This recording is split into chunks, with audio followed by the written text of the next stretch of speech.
अस्सलाम वालेकुम रहमतुल्लाहि बरकातहू। प्यारे बच्चों का इस्तकबाल है अक्सीर एकेडमी पर। और आज हम लोग हमारा एक और नया सबक स्टार्ट कर रहे हैं जो है बाब नंबर 2, सबक नंबर 2। ठीक है। और उस सबक का नाम क्या है? उस सबक का नाम है फूलदार पौधों में जिनसी तौलीद। सबक का नाम क्या है? सबक का नाम है फूलदार पौधों में जिनसी तौलीद, जिसको हम क्या कहते हैं? जिसको हम कहते हैं sexual reproduction in flowering plants. क्या कहते हैं इसको? Sexual reproduction in flowering plants. तो हमने लास्ट, अगर आपको याद होगा, तो जो 12वीं का हमने पहला सबक पढ़ा था, उस पहले सबक का नाम क्या था? उस पहले सबक का नाम था रिप्रोडक्शन। क्या नाम था उसका? Reproduction in organism. क्या नाम था उसका? Reproduction in organism. हमने पढ़ा था जानदारों में अमले तौलीद। याद आ रहा है?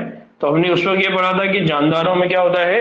अमले तौलीद होता है। उस वक्त मैंने कहा था कि हम यहाँ जब जानदार की बात करते हैं तो हमारे पास, हमारे जहन में जानदार दो है।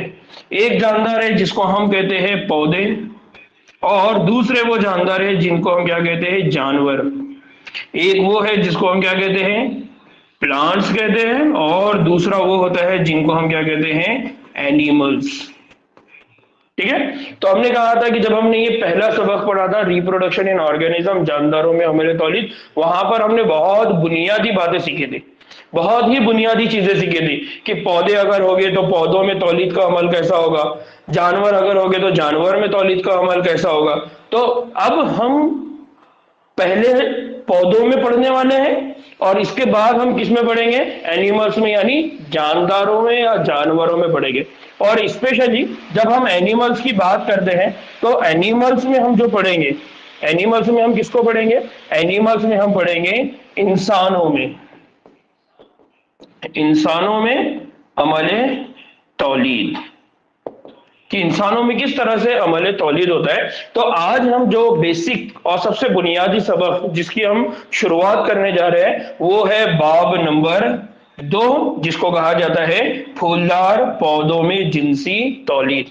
ठीक है। तो जो दूसरा सबक, जो सबसे अहम सबक, दूसरा सबक जो 12वीं जमात का है, और आपको मालूम होना चाहिए कि नीट एग्जाम में इस साल यहां से क्वेश्चंस पूछे गए, 3 से 4 क्वेश्चन यहां से आए हैं। कौन से क्वेश्चन है, किस तरह के सवाल आए थे, उसका भी पीपीटी, उसकी भी वीडियोस इंशाल्लाह मैं अपलोड करूंगा, ताकि आप लोगों को और ज्यादा रहनुमाई हो, ताकि आपको और ज्यादा अच्छे से समझ में आए कि इस सबक की अहमियत हमारे लिए नीट एग्जाम के पॉइंट ऑफ व्यू से क्या है। ठीक है। तो हम अब बेसिक इंट्रोडक्शन के बाद स्टार्ट कर रहे हैं फूलदार पौधों में जिनसी तौलीद।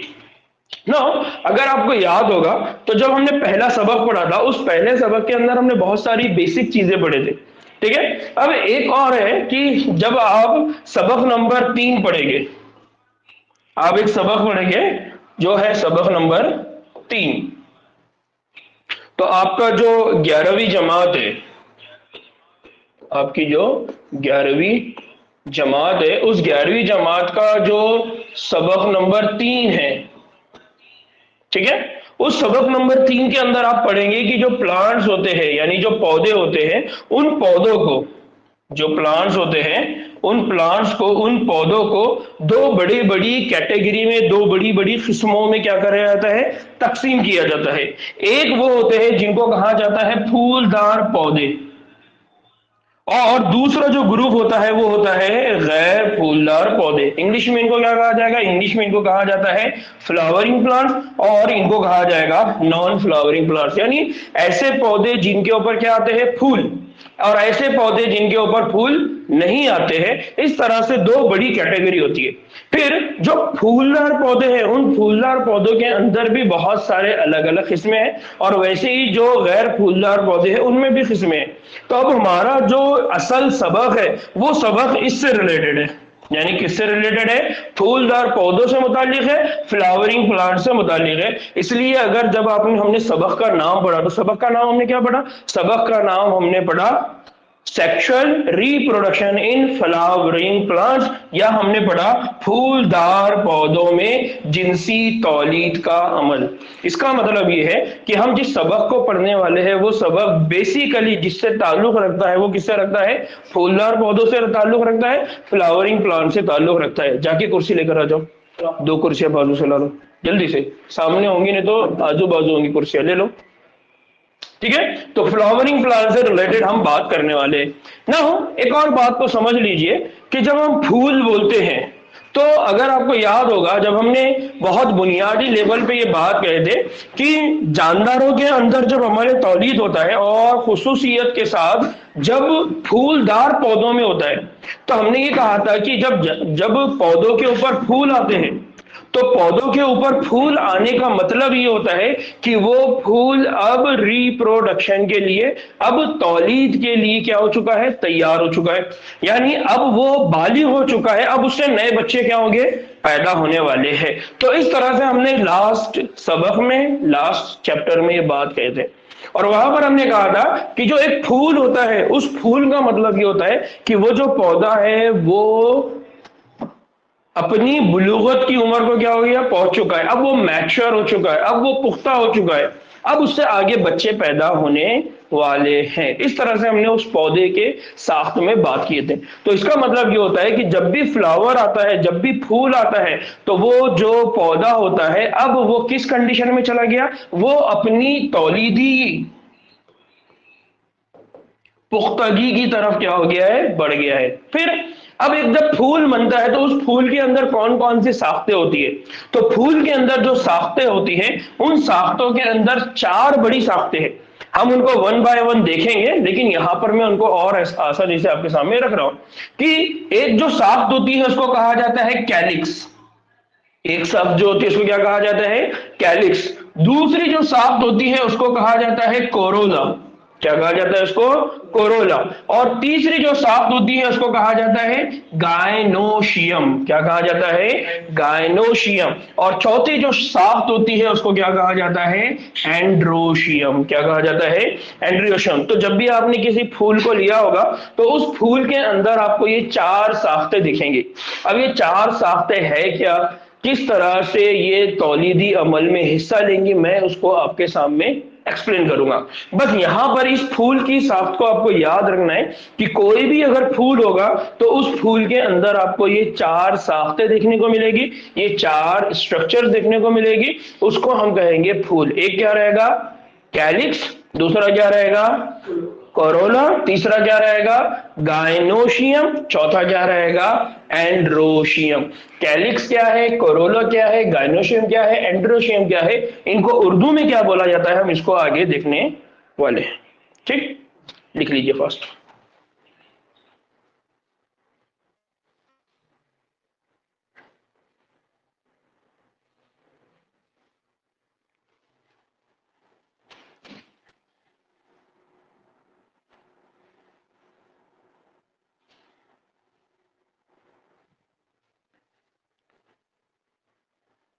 ठीक है,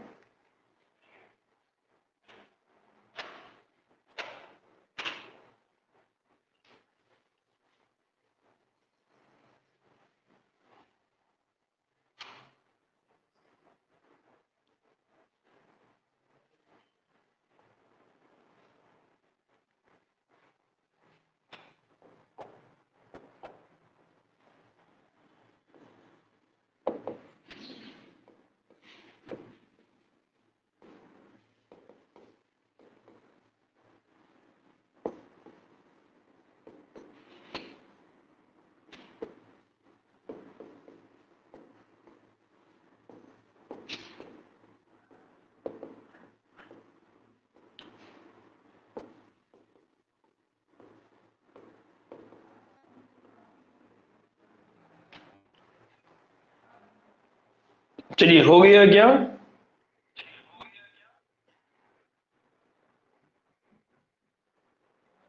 साजिदा बेटा क्वेश्चन पेपर में इंशाल्लाह हम समझेंगे, उसके लिए मैं वक्त निकालता हूं, अपन उस पर डिस्कस करेंगे।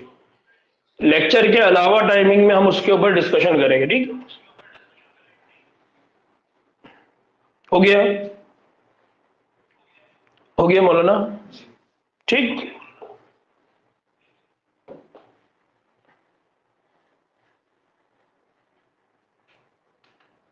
ना, अब हम बात कर रहे हैं कि फूल होता क्या है या फूल के अंदर किस तरह की साख्तें होती है। तो यहां पर देखिए मैंने डायग्राम जो बेसिक शक्ल है वो मैंने यहां पर रखी हुई है ताकि आपको बात और क्लियर हो सके। ठीक है, सबसे पहले हम क्या कहते हैं, सबसे पहले हम ये कहते हैं कि जो फूल होता है वो फूल एंजियोस्पर्म्स की तौलीद का हिस्सा है। अब आप सवाल करेंगे कि सर एंजियोस्पर्म मतलब कौन? एंजियोस्पर्म, एंजियोस्पर्म किसको कहते हैं? एंजियोस्पर्म ये पौधों की एक किस्म है। क्या है ये? पौधों की एक किस्म है। और पौधों की इस किस्म के अंदर क्या होता है? इस पौधों की इस किस्म के अंदर जो बीज होते हैं, तो बीजों के पास क्या होता है?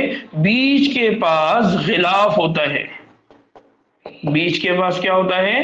गिलाफ होता है। और इसी गिलाफ की बुनियाद पे इनको कहा जाता है एंजियोस्पर्म। क्या कहा जाता है इनको? एंजियोस्पर्म। तो बेसिकली जो प्लांट होते हैं, प्लांट के अंदर अगर आप पढ़ेंगे तो उनको 5 किस्मों में डिवाइड किया हुआ है। जितने भी पौधे हैं उनको 5 किस्मों में डिवाइड किया हुआ है। एक होता है जिसमें कहते हैं algae, bryophyte, pteridophyte, gymnosperm, angiosperm. तो यहां पर हम जिनकी बात कर रहे हैं वो कौन है? एंजियोस्पर्म। और एंजियोस्पर्म इनको क्यों कहते हैं? क्योंकि ये जो पौधे होते हैं इनके जो बीज होते हैं वो बीज के पास क्या होता है? गिलाफ होता है, उसके ऊपर क्या होती है? कवर। अब ये जो गिलाफ और कवर कौन बना रहा है? तो ये गिलाफ और कवर कौन बनाता है? फूल।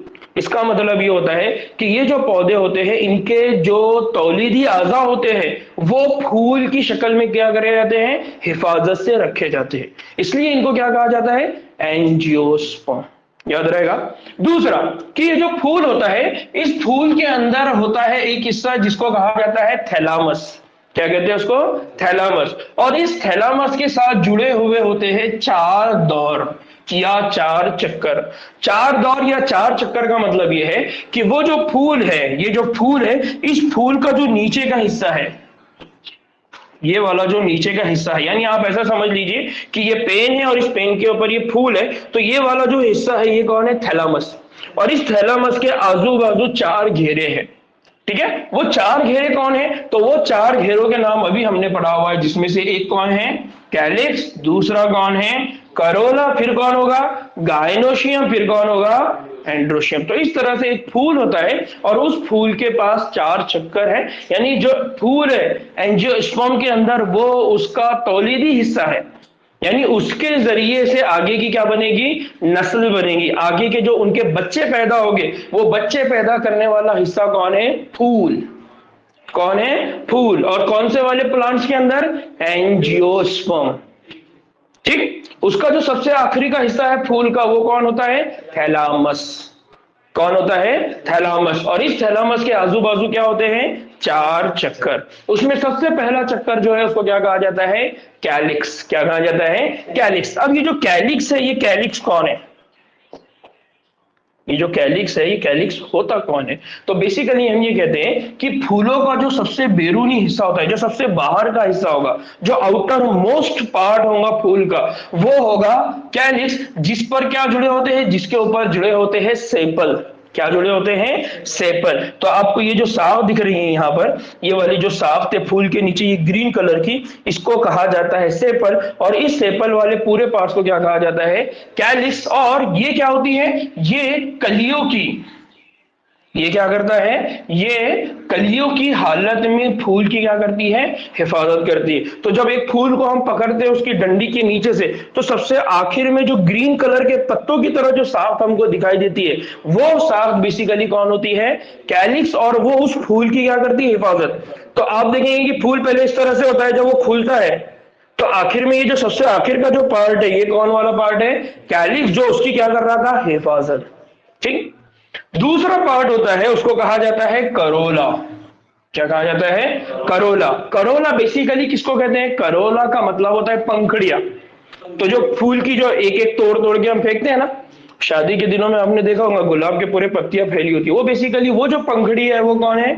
करोला। तो ये फूल का क्या है? दूसरा चक्कर है या दूसरा दौर है या दूसरा हिस्सा है, जिसमें क्या होती है? पंखड़ियां होती है। और ये जो पंखड़ियां है, इन पंखड़ियों का काम क्या होता है? ये पंखड़ियां जो कीड़े मकोड़े होते हैं, इन कीड़ों को अपनी तरफ क्या करती है? मुतवज्जे करती है रंग की वजह से। क्योंकि हमको मालूम है फूल ये बहुत खुशनुमा होते हैं, और इन फूल का रस चूस कर शहद की मक्खियां क्या बनाती है, शहद। और हमने ये भी पढ़ा हुआ है कि जो फूल होते हैं उन फूल का कलर क्यों होता है, तो कलर इसलिए होता है क्योंकि उनको जैरगी करना होता है, पॉलिनेशन करना होता है। पॉलिनेशन या जैरगी का मतलब क्या होता है, तो हमने ये पढ़ा था कि जो नर गैमेट्स, जिसको हमने प्लांट में क्या पढ़ा था, पोलन ग्रेन, वो पोलन ग्रेन को मंगाना है किसी और प्लांट से, उस पोलन ग्रेन को अपने पास लेकर आना है, तो उसको लाने का काम कौन करते हैं, कीड़े। तो जब तक वो कीड़ों को अट्रैक्ट नहीं करेगा, कीड़े उसकी तरफ आएंगे क्या, नहीं। और कीड़े जब भी आएंगे तो अपने साथ क्या लेकर आएंगे, पोलन ग्रेन लेकर आएंगे, यानी मेल गैमेट लेकर आएंगे, यानी नर गैमेट लेकर आएंगे, नर जिनसी खलिया लेकर आएंगे किसी और फूल का। बात समझ में आ रही है। तो इसलिए ये जो करोला होता है ये कलरफुल होता है, रंगीन होता है, ताकि इस करोला को देखकर कीड़े दूसरे फूल के ऊपर से उठकर इनके पास आ जाए। जब कीड़ा किसी और फूल से उड़ेगा, किसी और फूल के पास से उड़कर इसके पास आएगा, तो उस फूल के वो क्या लेकर आ जाएगा, नर गैमेट, नर जिनसी खलिया। और जब नर जिनसी खलिया इसके पास आएगा तो क्या होगा, उनके बीच में क्या होगा, इंटरेक्शन, जिसको हम क्या कहते हैं, अमले बारावरी, फर्टिलाइजेशन। और इस तरह से जब फर्टिलाइजेशन होगा तो उससे बनेगा जाइगोट। अगर जाइगोट बनेगा तो आगे चल के फिर उससे एम्ब्रियो बनेगा, और उस एम्ब्रियो से एक नया बीज बनेगा, और उस बीज को आप जब जमीन में डालेंगे तो उससे एक नया पौधा बनेगा। तो ये पूरा जो प्रोसेस होता है फूल के अंदर, उसका मकसद ही होता है। ठीक है, तो फूल के अंदर जो पार्ट है वो इसमें से एक कौन है, कैलिक्स, दूसरा कौन है, करोला। और करोला को हम आमतौर पे क्या कहते हैं, पंखड़ियां। और ये पंखड़ियां हमेशा कैसी होती है, रंगीन। और ये रंगीन पंखड़ियां क्या करती है, कीड़ों को अपनी तरफ क्या करती है, मुतवज्जे करती है, अट्रैक्ट करती है। और कीड़ों को अपनी तरफ अट्रैक्ट करना या मुतवज्जे करना, उसका मेन मकसद क्या होता है, पॉलिनेशन। पॉलिनेशन को उर्दू में क्या कहते हैं, अमले जेरगी। क्या कहते हैं उसको, अमले जेरगी कहते हैं। क्लियर कंसेप्ट, लिखिए फर्स्ट।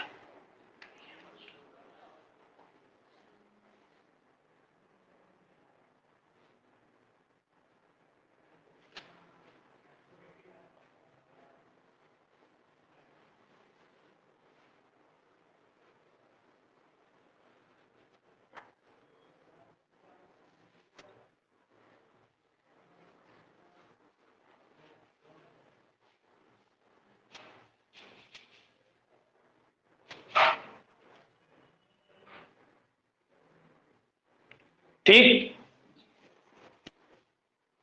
बढ़ना है आगे।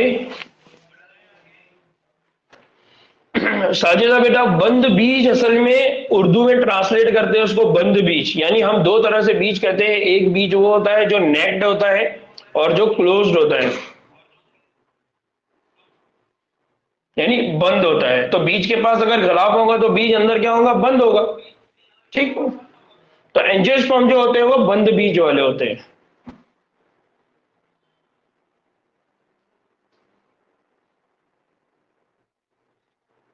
ठीक है, हो गया।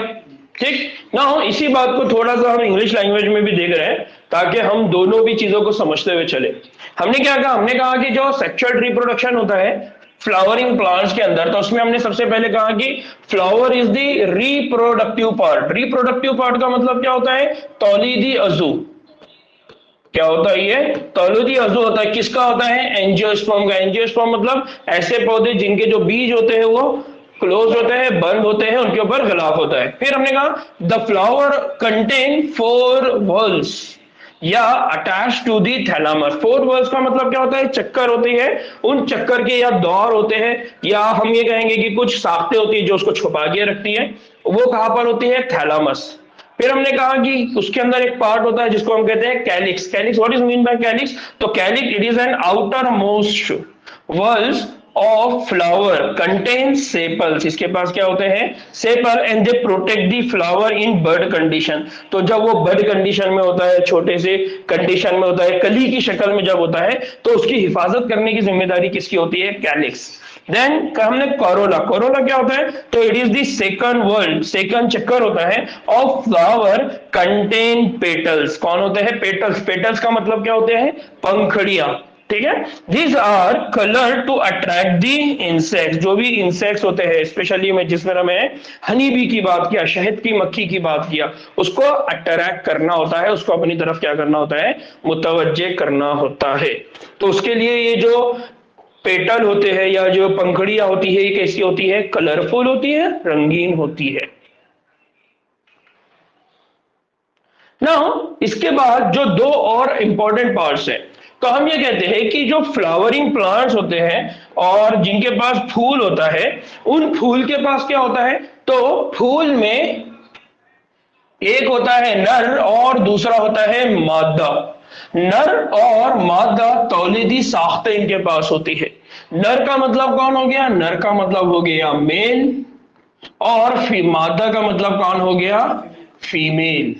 अगर और आसान अल्फाज में हम बोले तो मर्द, इसको मेल का मतलब होगा मर्द और फीमेल का मतलब होगा औरत, ठीक है। अब ये कौन कौन सी साख्तें हैं, तो हम ये कहते हैं कि इनमें दो तौलीदी साख्तें हैं। एक को कहा जाता है एंड्रोशियम, एक को क्या कहा जाता है, एंड्रोशियम, और दूसरी साख्त को कहा जाता है गाइनोशियम। क्या कहा जाता है, गाइनोशियम। अब एंड्रोशियम और गाइनोशियम किसको बोलेंगे, तो एंड्रोशियम का मतलब ये होता है कि नर तौलीदी साख्त, और गाइनोशियम का मतलब क्या होगा, मादा तौलीदी साख्त। क्या बोलेंगे हम उसको, नर तौलीदी साख्त और मादा तौलीदी साख्त। तो हमने जैसा कहा कि फूल जो होते हैं, उन फूल के अंदर दो तरह की साख्तें होती है।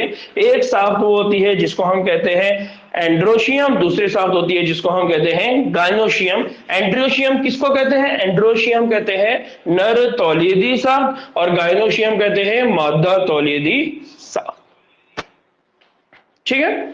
तो फूल जो होता है, फूल के पास चार साख्तें होती है, एक होता है कैलिक्स, एक होता है कोरोला, एक होता है एंड्रोशियम, एक होता है गाइनोशियम, ठीक। तो एंड्रोशियम क्या है, नर तौलीदी सा, गाइनोशियम क्या है, मादा तौलीदी सा। Clear concept. नाउ ये जो होती है, ये साख्तें क्या करती है, ये बहुत ज्यादा नुमाया होती है, यानी आप इनको देखकर आसानी से क्या करेंगे, इनको सेपरेट कर सकते हैं, इनको बीच में तफरीक कर सकते हैं, इनको अलग अलग कर सकते हैं। दूसरा कि ये फूल के अंदर क्या करती है, नमू पाती है। नमू का मतलब क्या होता है, ग्रोथ, इनका डेवलपमेंट होगा। तीसरी बात हम ये कहते हैं कि ये जो होता है एंड्रोशियम, एंड्रोशियम का मतलब कौन हो गया, नर तौलीदी साख। तो ये जो नर तौलीदी साख होती है, ये स्टमन के एक घेरे पर मुश्तमिल होती है। अब इसका मतलब क्या होगा, इसका मतलब ये है कि जो एंड्रोशियम है, इस एंड्रोशियम के अंदर जो पार्ट होगा, वो पार्ट कौन होगा, स्टेमन। वो पार्ट कौन होगा, स्टेमन। तो ये है एंड्रोशियम, और इस एंड्रोशियम का जो पार्ट है जिसको हम क्या कह रहे हैं, स्टेमन। क्या करें हम उसको, स्टेमन। तो जो एंड्रोशियम होता है, यानी जो नर तौलीदी अजू होता है, उस नर तौलीदी अजू के पास क्या होता है, स्टेमन। स्टेमन के कितने घेरे होते हैं, एक घेरा मुश्तमिल होता है, जो नर तौलीदी अजू की क्या करता है, नुमाइंदगी करता है। फिर अगर हम गायनोशियम की बात करते हैं, यानी किसकी बात कर रहे हैं, मादा तौलीदी साख, तो इस मादा तौलीदी साख के पास क्या होता है, इसके पास जो तौलीदी साख होती है, वो तौलीदी साख कौन होती है, पिस्टिल। इसका मतलब यह है कि गायनोशियम यानी मादा तौलीदी अज़ू जो है, वो कौन जाहिर करता है, वो जाहिर करता है पिस्टिल। कौन जाहिर करता है, पिस्टिल। तो इस तरह से यहां पर बेसिक कंसेप्ट क्या याद रखना है, एक बेसिक कंसेप्ट ये याद रखना है कि जो एंड्रोशियम है, उस एंड्रोशियम के पास जो बेसिक साख्त होती है वो कौन होती है, स्टमन। और जो गायनोशियम होता है उसके पास जो बेसिक और बुनियादी साख्त होती है वो कौन होती है, पिस्टिल। कौन होती है, पिस्टिल, ठीक है। ठीक, लिख लीजिए फर्स्ट, क्या हो गया लिखना।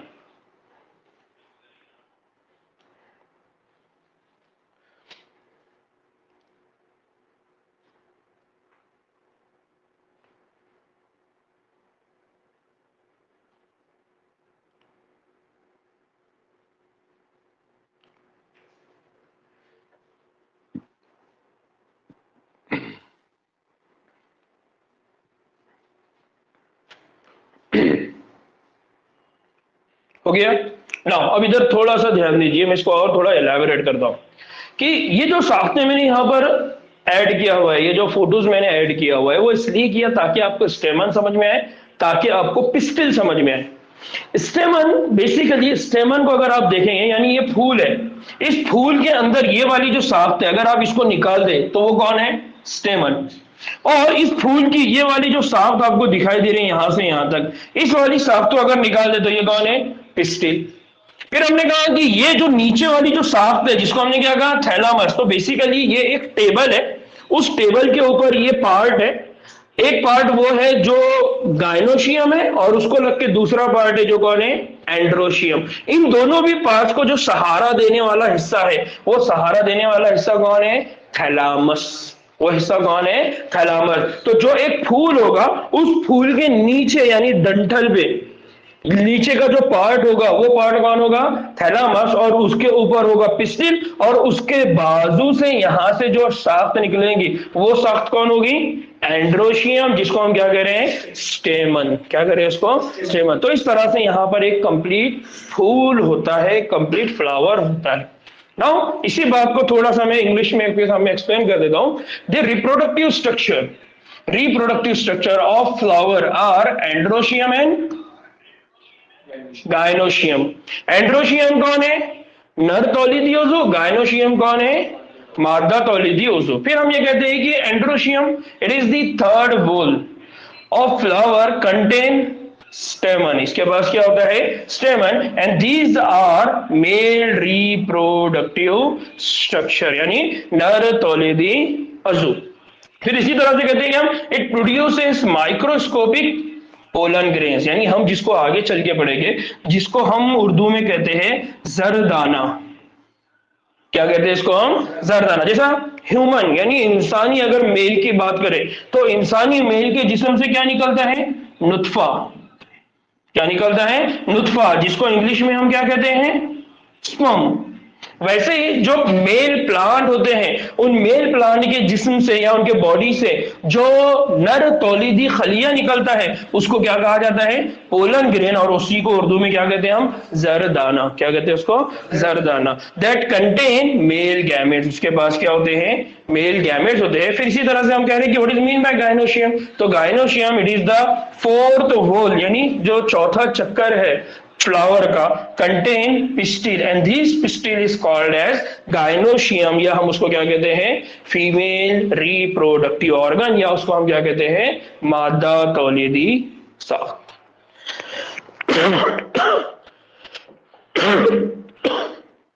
बात समझ में आ रही है?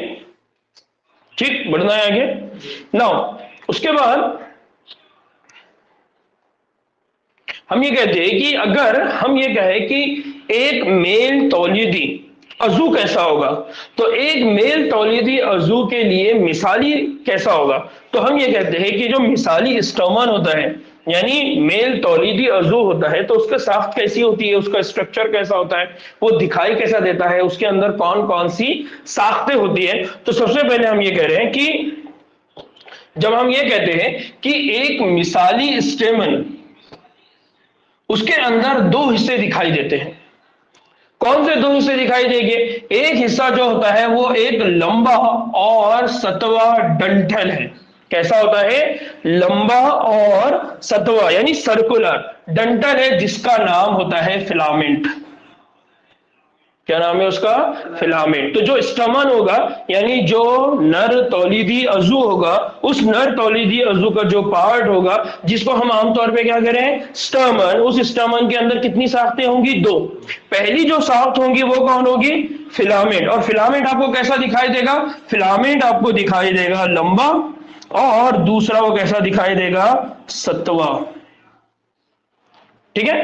दूसरा, आखिरी जो सिरा है, उस आखिरी सिरे की आखिरी सिरा मतलब ये जो फिलामेंट स्टार्ट हुआ उसका ये जो आखिरी सिरा है, यानी ये जो एंड है, यहां पर ये खत्म हो रहा है, तो यहां पर एक साख्त है। ये जो एक साख्त है, ये उमूमन कैसी होती है? दो गोशी। कैसी होती है? दो गोशी। और ये जो दो गोशी साख्त है, उसको क्या कहा जाता है? एंथर।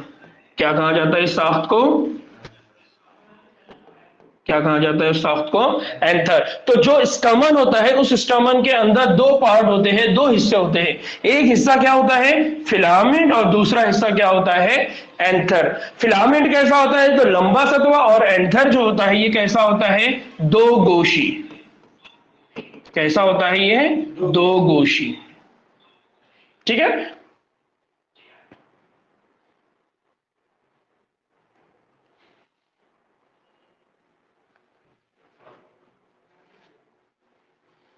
ताहिरा, साजिदा, अक्सा, नोमान भाई, समझ में आ रहा है क्या?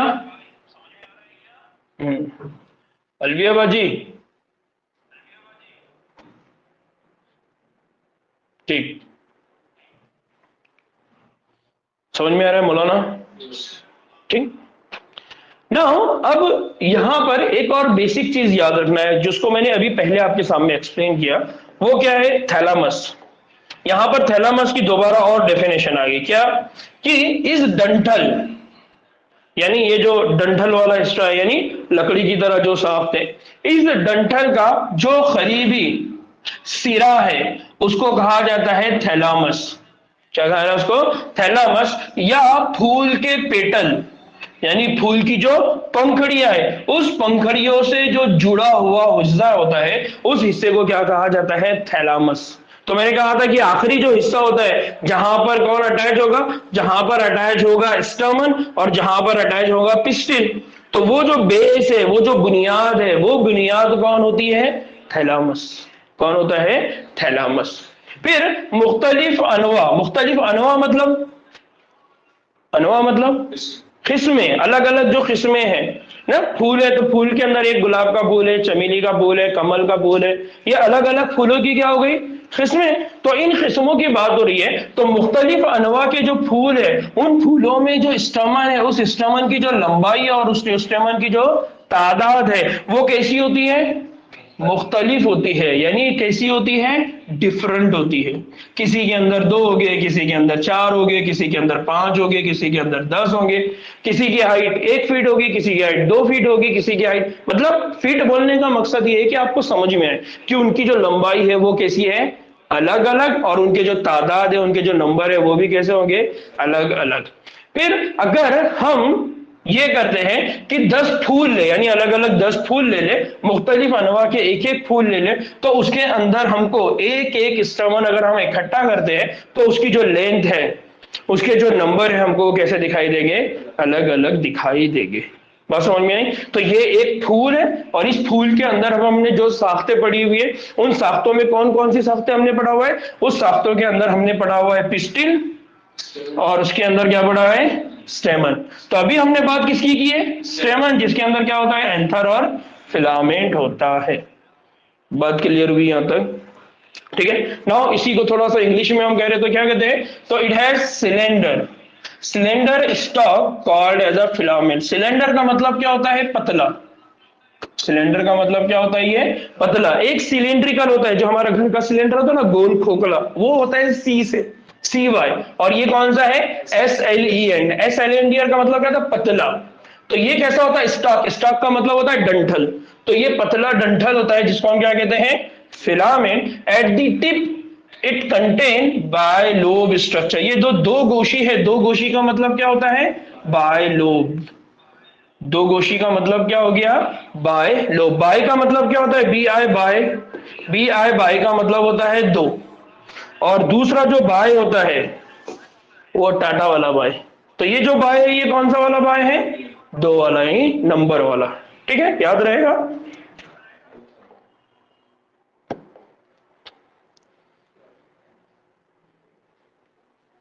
ठीक, बढ़ना है आगे। नो, अब अगर हम एक मिसाली एंजियोस्पर्म के एंथर की अगर बात करें, यानी हमारी बात अभी किसको लेकर चल रही है? स्टमन। हमारी पूरी डिटेल किसको लेकर चल रही है? स्टमन। स्टमन मतलब कौन सा पार्ट? मेल या फीमेल? क्या? मेल या फीमेल? मेल। कौन सा पार्ट है? मेल। क्या बोलते हैं? गाइनोशियम या एंड्रोशियम? क्या बोलते हैं? एंड्रोशियम। क्या बोलते हैं? एंड्रोशियम। तो हम बात कर रहे हैं एंड्रोशियम। एंड्रोशियम के अंदर कौन सा पार्ट की बात हो रही है? स्टमन। स्टमन की अब कौन सी बात हो रही है? एंथर। किसकी बात होने वाली है? एंथर। ठीक है। नाउ अब बात को थोड़ा समझो।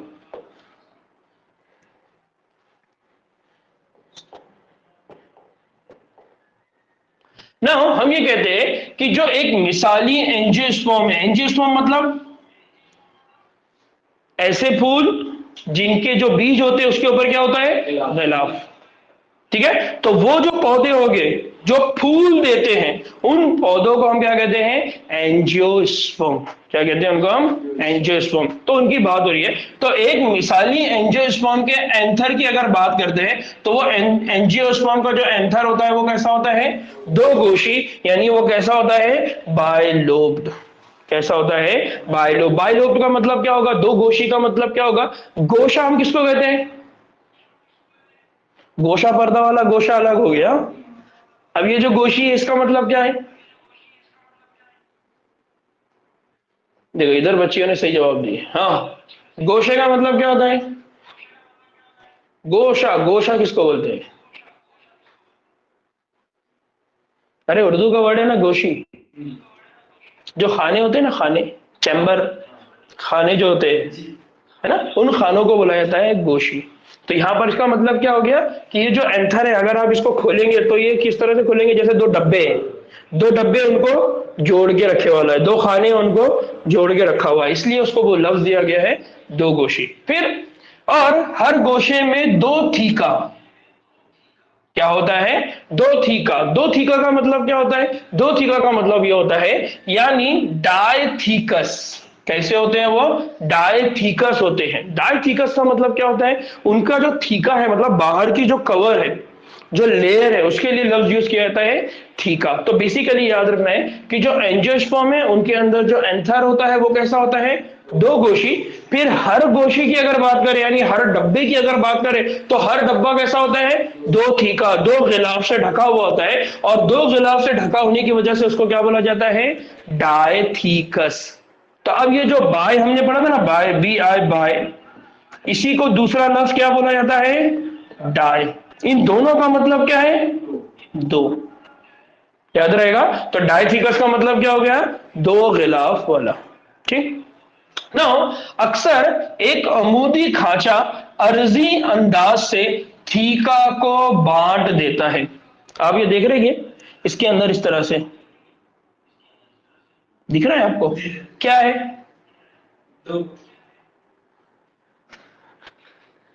अमूदी खांचा। खांचा किसको बोलते हैं हम? खांचा मतलब, अरे भाई दरार। खांचे का मतलब क्या होगा? दरार होगा। या खांचे का दूसरा मतलब क्या होगा? यहां पर खांचे का दूसरा मतलब क्या होगा? आपने क्या किया? ये बोर्ड है, इस बोर्ड को यहां से बीच में से क्या कर दिया? काट दिया। तो उसको वो क्या बोल रहे हैं यहां पर? खांचा। और ये जो खांचा है ये कैसा है? अमूदी। अमूदी का मतलब क्या है? सीधा, ऊपर से नीचे की तरफ। तो क्या हो गया कि ये जो दो एंथर है इस तरह से, इस एंथर के अंदर क्या है? खांचे हैं। समझ में है? तो क्या होता है अक्सर एक उमूदी खांचा अर्जी अंदाज से क्या होता है? थीका को क्या कर देता है? बांध देता है। एक एंथर की अर्जी तराश में इसकी दो गोशी कैफियत बहुत वाजे होती है। इसका मतलब क्या है कि आपने ये एंथर को पकड़ा और तेज धार छुरी लिया और उसको यूं कट कर दिया। कट करने के बाद अब जब आप उसको देखेंगे तो उसके अंदर आपको इस तरह की क्या दिखाई देंगी? साख्त दिखाई देगी। और ये जो साख्त होती है इस साख्त के अंदर आपको कितने गोशे दिखाई दे रहे हैं? ये एक गोशा, ये दूसरा गोशा, यानी ये एक खाना और ये एक खाना। ये तो इस तरह से दो गोशी, दो कैफियत आपको क्या दिखाई दे रही है। अर्जी तराश का मतलब क्या होता है? अर्ज मतलब जमीन। तो जमीन कैसी होती है? फ्लैट। क्या जमीन ऐसी होती है? ओए इमरान, फ्लैट है ना। तो अर्जी मतलब जब आपने इस चीज को क्या किया? ऐसा काटा। समझा? तो अर्जी लेवल पे जब आप काटेंगे तो ये हिस्सा जब काटेगा तो दो अलग अलग हो जाएंगे। तो आपको यहां से जब दिखेगा तो यहां से देखने के बाद कैसा दिखाई देगा आपको? वो दो गोशी, ये एक गोशा और ये, समझ रहे कंसेप्ट? ठीक। फिर एंथर एक चार सिमती साख्त यानी टेट्रागोनल होती है। जो एंथर है उस एंथर के अंदर ये एक गोशा, ये एक दूसरा गोशा, फिर इन गोशों के अंदर आपको दो अलग अलग साख्तें दिखेंगी, यानी इधर दो, इस तरह से आपको क्या देखने को मिलेंगी, चार सिमती साख्त। और ये जो चार सिमती साख्त होती है, इस चार सिमती साख्त को क्या कहा जाता है, टेट्रागोनल। टेट्रा मतलब चार, टेट्रा का मतलब क्या होता है, चार। टेट्रा का मतलब क्या होता है, चार। जैसे हम पढ़ते हैं ना, हम बोलते हैं मोनो, फिर हम बोलते हैं डाई, फिर हम बोलते हैं ट्राई, फिर हम बोलते हैं टेट्रा, फिर हम बोलते हैं पेंटा। ठीक है, तो मोनो का मतलब होता है वन, डाई का मतलब दो, ट्राई का मतलब तीन, टेट्रा का मतलब चार, पेंटा का मतलब पांच। ठीक है, तो ये जो गिनती है बायोलॉजी की गिनती है। इमरान, किसकी गिनती है, बायोलॉजी का, तो इसको याद रखने का। ठीक है, टेट्रा का मतलब क्या होता है, चार, ट्राई का मतलब कितना हो गया, तीन, डाई का मतलब कितना हो गया, दो, मोनो का मतलब वन। इसको लिख के रखो और याद रखो। बच्ची हो समझ रहा है क्या, नुमान समझ रहा है क्या भाई?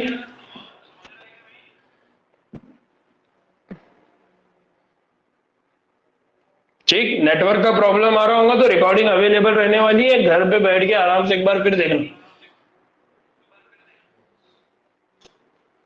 ठीक, बढ़ना है आगे।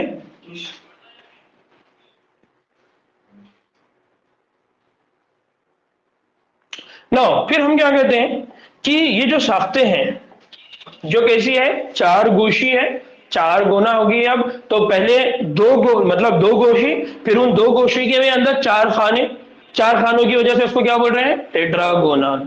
फिर ये जो चार कोने हैं, इन चार कोनों पर वाक़े माइक्रोस्पोरेंजिया, क्या कहा जाता है इनको, माइक्रोस्पोरेंजिया पर मुश्तमिल होता है। ये हर गोशे में दो होते हैं, हर गोशे में कितने होते हैं, दो होते हैं। इसका मतलब ये हो गया कि ये जो चार है ना, ये चार जो छोटे छोटे कोने हैं, इन चार कोनों के अंदर एक स्पेशल टाइप का सेल है, उसका नाम क्या है, माइक्रोस्पोरेंजिया। क्या नाम है उसका, माइक्रोस्पोरेंजिया। ये सेल का मतलब वो खलिया वाला नहीं, बल्कि ये पूरा हिस्सा, ये हिस्सा कौन है, माइक्रोस्पोरेंजिया। और माइक्रोस्पोरेंजिया हर गोशे में कितने हैं, दो। ये एक माइक्रोस्पोरेंजिया, ये दूसरा माइक्रोस्पोरेंजिया, वैसे ही ये एक माइक्रोस्पोरेंजिया, ये दूसरा माइक्रोस्पोरेंजिया।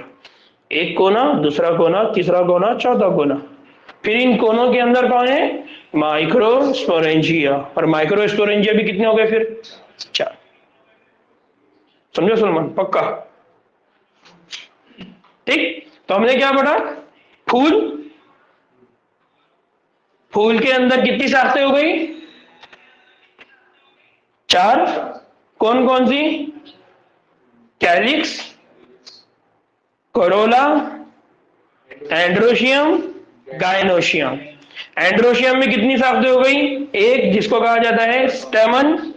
गायनोशियम में हो गई एक, जिसको कहा जाता है पिस्टिल। फिर स्टेमन के अंदर कितनी शाखें हो गई, दो, एक कौन हो गई, एंथर, एक हो गई फिलामेंट। फिर एंथर भी कैसा होता है, बायलोब, दो गोशी, है ना। तो ऐसा पढ़ेंगे तो याद रहता है। ठीक है, तो ये बहुत जबरदस्त साख्ते हैं और इनको अगर पढ़ेंगे तो ये आपको याद रहेगी, अगर नहीं पढ़ेंगे तो याद नहीं होगी। समझ में आ रहा है? तो आपल्या डोकामध्ये इन्सर्ट करण्यासाठी खूप प्रॅक्टिस करावं लागतं, समझा? हाँ। अरे भाई इसको क्या फुर्सत नहीं है, ये के पीछे पड़ा है आज। ठीक बच्चों, आगे बढ़ना है ना। फिर हम क्या कहते हैं कि जो माइक्रोस्पोरेंजिया, यानी हम जिसको आगे चल के पढ़ने वाले हैं, माइक्रोस्पोरेंजिया मजीद नमू पाकर, कौन है, माइक्रोस्पोरेंजिया। अभी माइक्रोस्पोरेंजिया नाम क्यों है मैं इसको आगे एक्सप्लेन करूंगा। ठीक है, हम इसको आगे और अच्छे से समझेंगे ना। अब हम ये कह रहे हैं कि ये जो माइक्रोस्पोरेंजिया है, ये माइक्रोस्पोरेंजिया क्या करते हैं, तो ये माइक्रोस्पोरेंजिया मजीद नमू पाकर, नमू मतलब ग्रोथ, इनकी क्या होगी, वहां पर ग्रोथ होगी। जैसे हमारे पास छोटा बच्चा रहता ना, वो बड़ा होके एक लड़का बनता, लड़का फिर बड़ा होके क्या बनता, आदमी बनता, फिर आदमी बड़ा होके क्या बनता, बूढ़ा बनता। इस तरह से फिर वो चला जाता है ना। तो नमू, नमू का मतलब क्या है यहाँ? ग्रोथ। तो ये जो माइक्रोस्पोरेंजिया ये मजबूत नमू पाता है, और नमू पाकर वो क्या बना देगा? Pollen sac. क्या बना देगा? Pollen sac. सैक का मतलब क्या होता है? कभी दुकान पे गए क्या तुम? दुकान पे गए तो दुकान वाला कैरी बैग देता है ना। अब तुम पूना मुंबई गए तो वहां कैरी बैग नहीं बोलेंगे, क्या बोलेंगे? सैक। सैक का मतलब क्या होता है? थैला। सैक का मतलब क्या होता है? थैला, जिसको अपन बोलते हैं थैली, है ना। तो ये क्या बना देगा? ये जो माइक्रोस्पोरेंजिया है इसकी जो मजीद नमू होगी तो वो एक और साफ्ट बनाएगा, जिसको क्या कहा जाता है? Pollen sac. क्या बनाया जाता है इसको? Pollen sac. और वो उमूदी तौर पर एक एंथर की पूरी लंबाई में फैलते हैं। फिर ये जो दिख रहा है ना आपको, ये पोलन सैक इस तरह से पूरा फैल जाएगा, और पूरा फैलकर फिर क्या करेगा? और जरदानों, जरदानों का मतलब कौन हो गया? पोलन ग्रेन से क्या होता है? भर जाता है। किससे भर जाता है? Pollen grain. और पोलन ग्रेन कौन है? अभी मैंने बोला ना, जैसा इंसानों के अंदर कौन होता है? नुत्फा, स्पर्म। तो वैसे ही जो नर फूलदार पौधे हो गए, उसके अंदर उनके जिस्म से क्या बनेगा?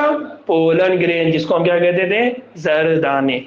इसका मतलब यह है कि ये जो एंथर है, इस एंथर के अंदर क्या भरे हुए होते हैं? इस एंथर के अंदर क्या भरे होते हैं? जरदाने, या उसके अंदर क्या भरे होते हैं? Pollen grains. कौन भरे होते हैं? पोलन ग्रेन, या जिसको हम क्या कहते हैं? जरदाने भरे हुए होते हैं। तो पोलन ग्रेन क्या होता है? पोलन ग्रेन होता है नर जिनसी तौलीदी खलिया।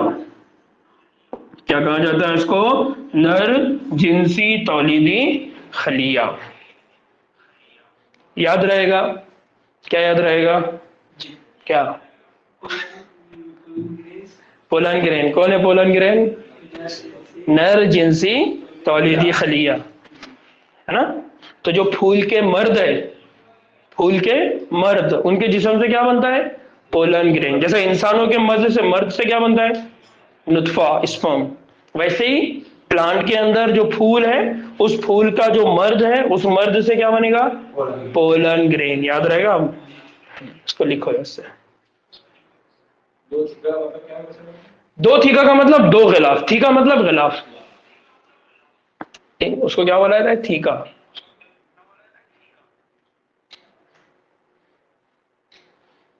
समझ रहे हैं बच्चों?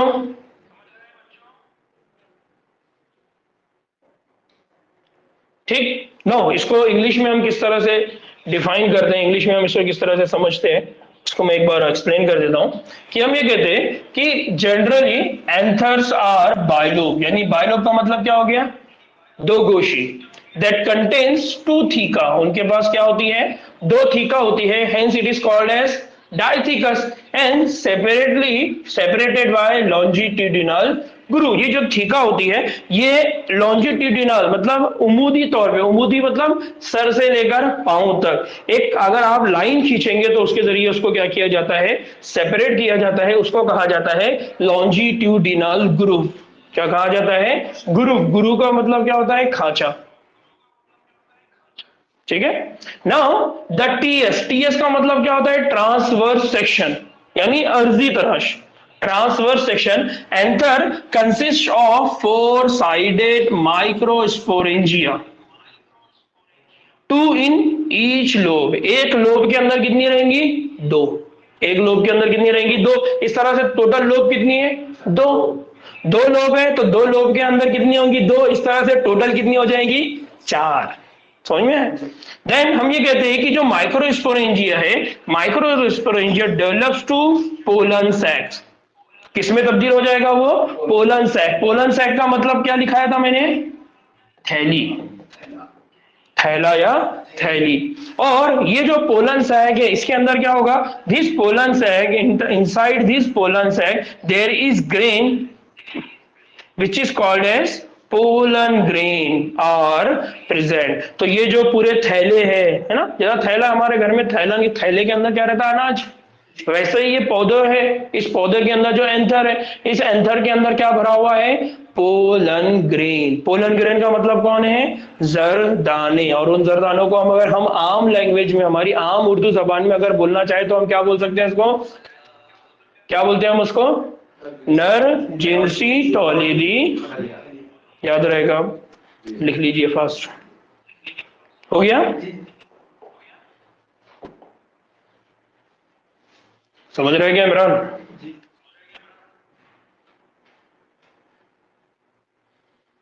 माइक्रोस्पोरेंजिया को ताहिरा, हम आगे उसको डिटेल में और देखने वाले हैं कि what is mean bye microsporangia. Microsporangia को हम और डिटेल में आगे देख रहे हैं, ठीक है। नाउ अब आपने पूछे माइक्रोस्पोरेंजिया, हम उसी पे आ गए, ठीक है। Structure of microsporangia. अब माइक्रोस्पोरेंजिया बोलते किसको है? तो बेसिक कंसेप्ट हमारा माइक्रोस्पोरेंजिया, ठीक है। तो हमने कहा कि क्या होता है? फूल होता है। थोड़ा सा रिवीजन करते हैं, थोड़ा सा यादा करते हैं ताकि आपको बात और क्लियर हो। हमने कहा कि एक क्या होता है? फूल। फूल के अंदर कितनी शाखें होती है? 4। कितनी होती है? 4। कौन कौन सी? एक होती है कैलिक्स, दूसरी होती है करोला, तीसरी होती है एंड्रोशियम, चौथी होती है गाइनोशियम, ठीक है। जो कैलिक्स है, कैलिक्स क्या होती है? कैलिक्स हमने कहा कि प्रोटेक्टिव, हिफाजती तह, ठीक। कोरोला क्या होती है? पंखड़िया। पंखड़िया कैसी होती है? रंगीन, जो क्या करती है? इंसेक्ट्स को और कीड़ों को अपनी तरफ क्या करती है? अट्रैक्ट करती है, मुतवज्जे करती है। फिर हमने कहा एंड्रोशियम। एंड्रोशियम क्या है? नर तौलीदी साख। नर तौलीदी साख का मतलब क्या हो गया? Mail reproductive structure. वैसे गाइनोशियम क्या है? मादा तौलीदी साख, जिसको हम क्या कहेंगे? Female reproductive structure. फिर एंड्रोशियम में कितने पार्ट है? एंड्रोशियम के अंदर जो पार्ट है उसको हम कहते हैं स्टमन। स्टमन के अंदर कितने पार्ट है? 2। एक है फिलामेंट, एक है एंथर। फिलामेंट कैसा है? डंडी की तरह, लंबा और सतवा, उमूदी। और एंथर कैसा है? बायलोब। बायलोब मतलब उसके अंदर कितने खाने हैं? 2 खाने। और वो 2 खाने को अगर आप अर्जी तराश में जमीन की सतह पर अगर कट करते हैं तो उसके अंदर आपको जो स्ट्रक्चर दिखेंगे 4 कोने। वो 4 कोनों के अंदर आपको क्या देखने को मिलेंगे? माइक्रोस्पोरेंजिया। इस तरह से टोटल माइक्रोस्पोरेंजिया कितने हैं? 4। इसलिए हम उस स्ट्रक्चर को, उस साख्त को क्या बोलते हैं? टेट्रागोनल। क्या बोलते हैं? टेट्रागोनल। चलो अच्छी चीज है, तुम लोग कोशिश कर रहे हैं और बड़ी बात है कि इतनी जल्दी तुम लोग समझ गए। नहीं तो कई दिनों से प्रैक्टिस करने वाले बच्चे भी यहाँ पर कंफ्यूज होते हैं। तो जब तक आप इसकी प्रैक्टिस नहीं करेंगे, इसको लिख कर याद नहीं करेंगे, आपके जहन में ये साख्तें बैठेंगी नहीं। इसलिए आपको इसकी प्रैक्टिस करना जरूरी है, ठीक है। नाउ अब माइक्रोस्पोरेंजिया क्या होता है, हम उसकी बात कर रहे हैं। तो हमने कहा कि जो माइक्रोस्पोरेंजिया होता है,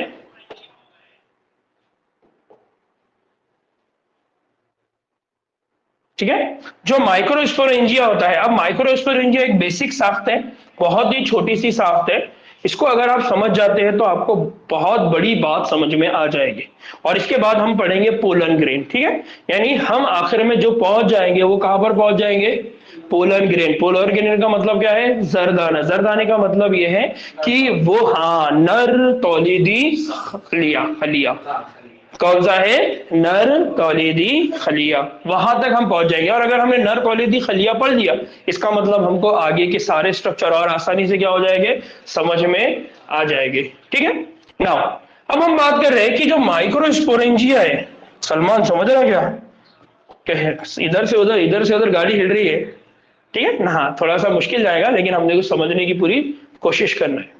नाउ माइक्रोस्पोरेंजियम, माइक्रोस्पोरेंजियम अपने बाहरी खत के एतबार से तकरीबन गोल दिखाई देता है। बाहरी खत का मतलब क्या हो गया?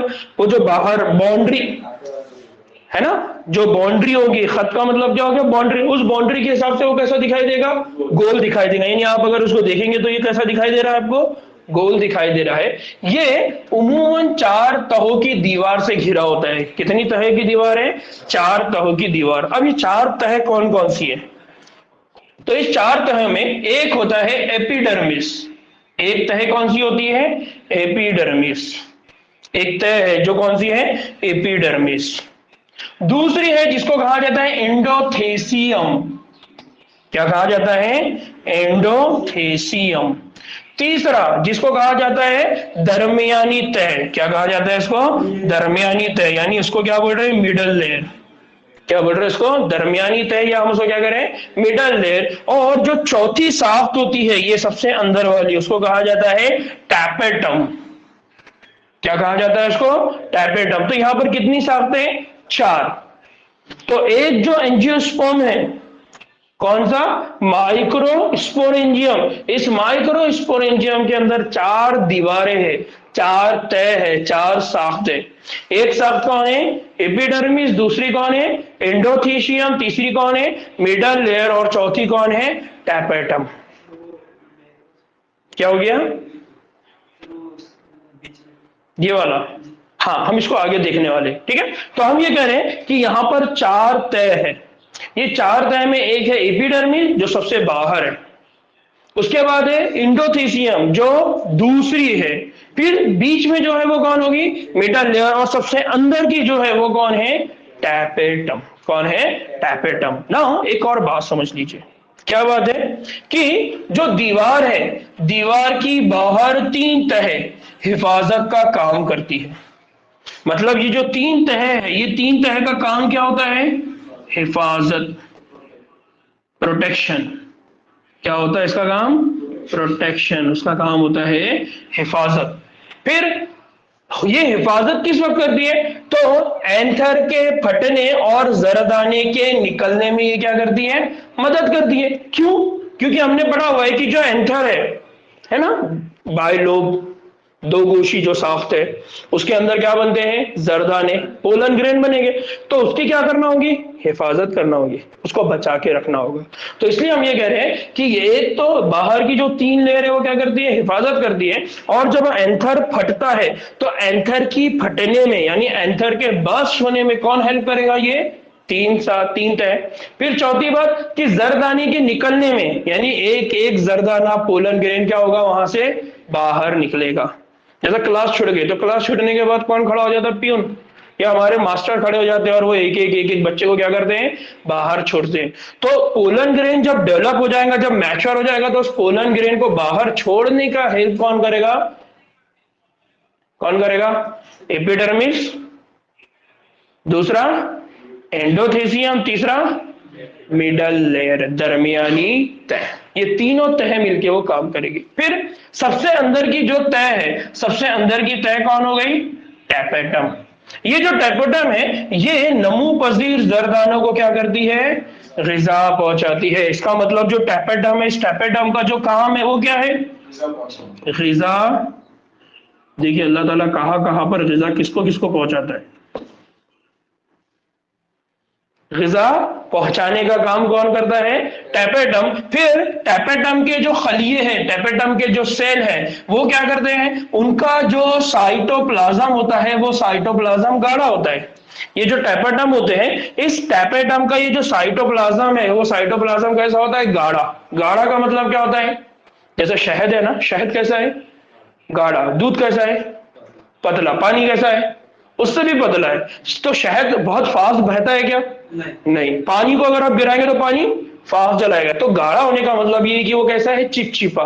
तो चिपचिपा अगर कोई मादा होगा तो उसकी स्पीड कम रहेगी। तो यहां पर जो टैपेटम होता है, उस टैपेटम खलिए का जो साइटोप्लाज्म होता है वो कैसा होता है? गाढ़ा होता है। और उस साइटोप्लाज्म के अंदर, उस गाढ़े साइटोप्लाज्म में होता क्या है? तो उमूमन एक से ज्यादा न्यूक्लियस, क्या होते हैं वहां पर? एक से ज्यादा न्यूक्लियस। न्यूक्लियस का मतलब क्या होता है?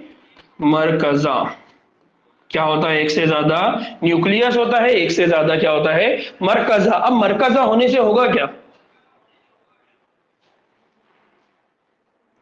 मरकजे में क्या रहता है? न्यूक्लियस में क्या होता है? अरे बच्चों, न्यूक्लियस में, मरकजे में कौन होता है? कौन होता है? डीएनए। डीएनए का मतलब क्या हो गया? डीएनए का मतलब यह हो गया कि इंफॉर्मेशन को माँ बाप से किसमें ले जाना है? बच्चों में, है ना। हम बोलते हैं ना कि सलमान है, सलमान की आंखें उसके अब्बा की जैसी है, सलमान का जो शेप है उसकी अम्मी की जैसा है, उसका जो चेहरा है उसके अम्मी के जैसा दिखता है। तो इंफॉर्मेशन कहां से कहां पास हुई? माँ बाप से बच्चों में। तो ये इंफॉर्मेशन माँ बाप से बच्चों में लाने का काम कौन करता है? डीएनए। तो इसलिए इसको क्या बोलते हैं हम? मरकजा। कहां पर होता है वो? न्यूक्लियस में होता है। तो अब आगे ही लास्ट है कि टेपेटम जो खलिए होते हैं कैसे दो न्यूक्लियस यानी बाय न्यूक्लिएट होते हैं। तो बेसिक बात सिर्फ इतनी याद रखना है कि जो एंथर होता है उस एंथर के अंदर जो पोलन सैक वाला स्ट्रक्चर होता है, पोलन सैक वाली जो साफ्ट होती है वहां पर कौन होते हैं? माइक्रोस्पोरेंजियम। उस माइक्रोस्पोरेंजियम के पास कितनी तह होती है? 4 होती है। एक होती है एपिडर्मिस, दूसरी होती है एंडोथीसियम, तीसरी होती है मिडल लेयर, चौथी कौन होती है? टैपेटम। जो इसमें से 3 तह है वो का काम क्या होता है? हिफाजत। और जो एक टैपेटम है उसका काम क्या होता है? ग़िज़ा को पहुंचाना। किसको ग़िज़ा पहुंचाना? किसको ग़िज़ा पहुंचाएगा? अरे पोलन ग्रेन को, जरदाने को। किसको पहुंचाएगा? पोलन ग्रेन को, जरदाने। इसलिए मैंने वहां पर बोला भी कि देखो अल्लाह ताला किसको कैसी ग़िज़ा पहुंचाता है? नमो पजीर। ठीक। नाउ अगर हम इसको थोड़ा सा इंग्लिश में देखते हैं तो इंग्लिश में क्या है? इंग्लिश में हम ये कहते हैं कि microsporangia is surrounded by 4 layer. कितनी लेयर से? कितनी तहों से? 4 तहों से। सबसे पहले कौन है? Epidermis. Epidermis and outer single layer of protective cell. दूसरा होता है इंडोथीसियम। इंडोथीसियम मतलब it is a single layer of cell has the character of dehiscence. Dehiscence का मतलब क्या होता है? झड़ना। It help to release the pollen. वो क्या करेगा? पोलन को क्या करेगा? रिलीज करेगा, यानी जो पोलन ग्रेन बनेंगे यानी जो जरदाने बनेंगे। फिर the dehiscence character is due to their hygroscopic nature. अब ये हाइग्रोस्कोपिक नेचर क्या होता है इसको हम आगे और डिटेल में देखेंगे। Now middle layer it is form by 3 to 4 layer of cell. हमने कहा ना मिडल लेयर में क्या होगी? 2 लेयर होगी ना, 2 या 3 4 लेयर हो सकती है। Last tapetum. Tapetum what is mean bye tapetum? It is the inner most layer of microsporangia. Microsporangia का जो सबसे अंदर का लेयर है वो अंदर का लेयर कौन होता है? Tapetum. And it provides the nutrition. ये क्या प्रोवाइड करेगा? न्यूट्रिशन। क्या प्रोवाइड करेगा? ग़िज़ा। किसको करेगा? टू डेवलपिंग माइक्रोस्पोर और टू डेवलपिंग पोलन ग्रेन, या जिसको हम क्या कह रहे हैं? जरदाने। ये जो है ना microspore mother cell. Microspore mother cell हम आगे चल के पढ़ेंगे कि जो माइक्रोस्पोर मदर सेल है इसके अंदर होगा मियोसिस, और मियोसिस होके इससे बनेंगे सेल, पोलन ग्रेन जो जरदाने हैं। तो वो जरदाने बनाने का काम कौन करता है? Microspore mother cell. ठीक है। तो कल हम इसको आगे चल के पढ़ेंगे माइक्रोस्पोर, माइक्रोस्पोरोजेनेसिस। क्या पढ़ेंगे हम?